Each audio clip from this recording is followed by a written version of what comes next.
ఇప్పుడు నేను క్లే తోటి ఇవన్నీ చేశాను. ఫస్ట్ వచ్చేసి కంచుడు, కూర కంచుడు. ఇదేమో పెనము, ఇది పెనము. ఇది అన్నం పెట్టుకునేది, ఇది రొట్టెలు చేసుకునేది, ఇది రొట్టెల పీట, ఇది ఇలా అంటారు కదా అదో.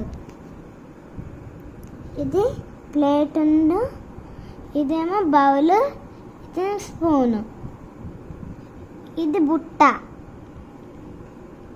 ఇది పచ్చడి చేసుకునేది, ఇది గ్యాస్ స్టవ్, ఇది బౌల్, ఇది వాటర్ బాటిల్, ఇది ప్లేటు, ఇది ఫ్రిడ్జ్, ఇది స్పూన్. ఈ వీడియో కనుక మీకు నచ్చినట్టయితే లైక్ చేయండి, షేర్ చేయండి, కామెంట్ చేయండి, సబ్స్క్రైబ్ చేయండి. పక్కన బెల్ ఐకాన్ ఉంటుంది, దాన్ని టంగ్ కొట్టండి. బాయ్.